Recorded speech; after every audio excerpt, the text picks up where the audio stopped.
langsung mulai aja ya. Assalamualaikum warahmatullahi wabarakatuh. Waalaikumsalam warahmatullahi wabarakatuh. Tur nuhun Kang Akang yang udah menyempatkan waktunya untuk hadir di sharing knowledge ini ya. Untuk pertemuan sekarang, materinya diisi oleh Kang Raffi Ramadan. Monggo Kang Raffi untuk mempersingkat waktu bisa langsung dimulai saja. Tur nuhun. Tur nuhun Kang Daud. Assalamualaikum warahmatullahi wabarakatuh. Jadi sebelumnya saya mengucapkan terima kasih kepada tim dan teman-teman yang sudah memberikan kepercayaan pada saya buat sharing knowledge gitu ya di hari Kamis ini.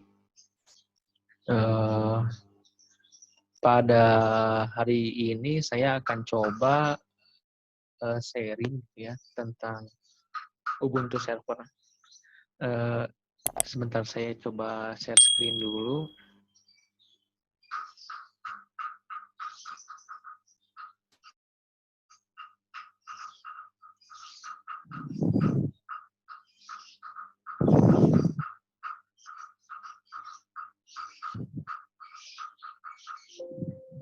Nah.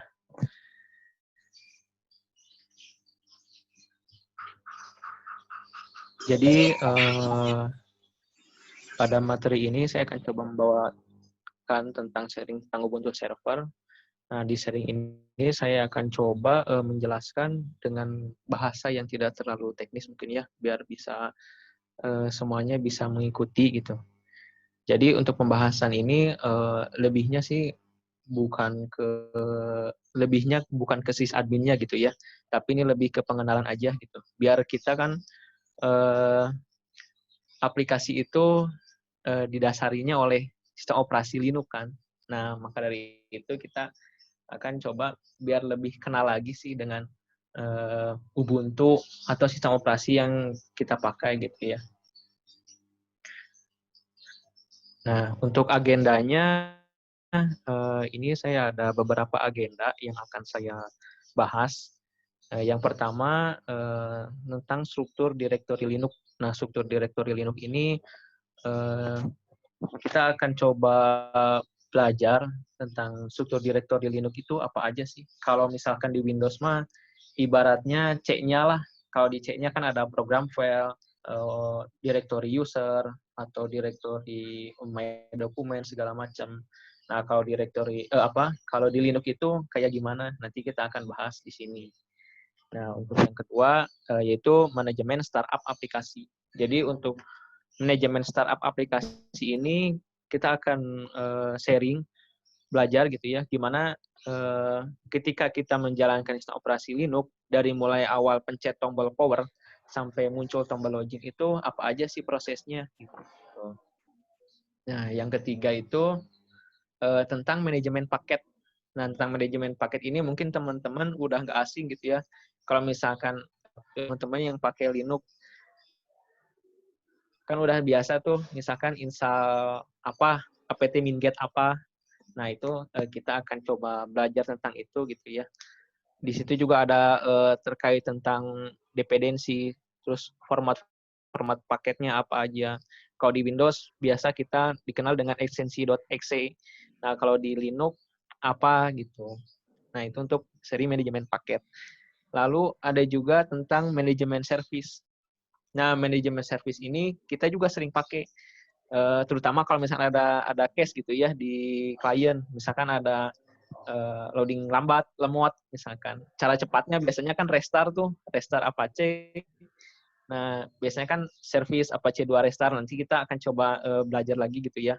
Dari sistem manajemen service itu apa aja gitu. Nah, lalu yang kelima adalah pengenalan dasar repositori dan PPA.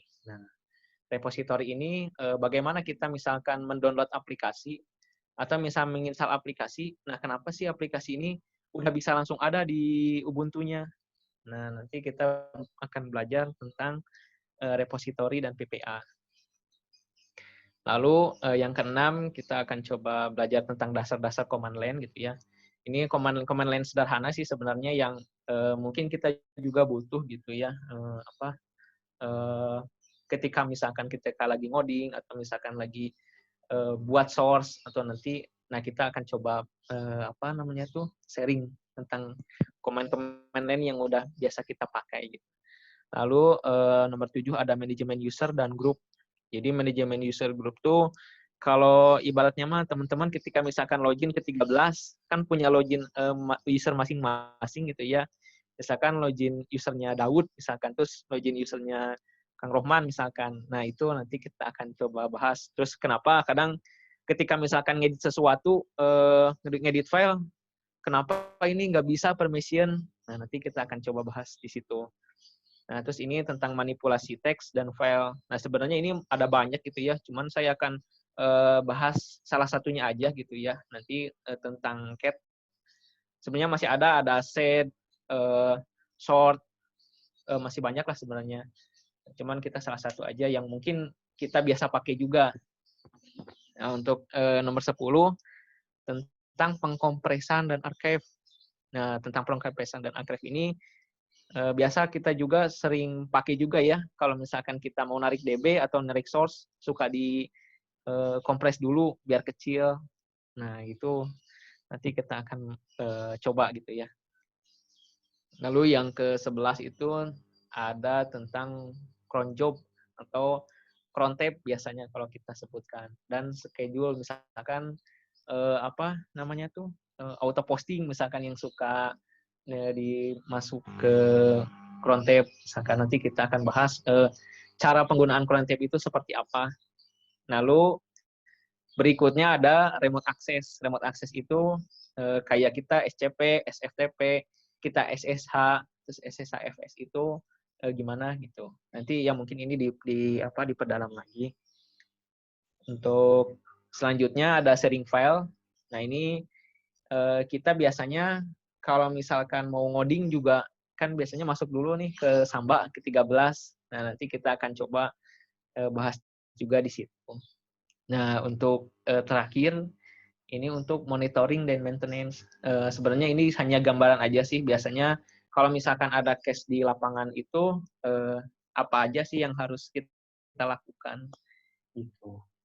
Nah, mungkin itu ada 14 materi ya yang saya coba susun. Ini juga udah diringkas-ringkas. Awalnya mah 24 materi, cuman kayaknya kebanyakan dan nggak cukup.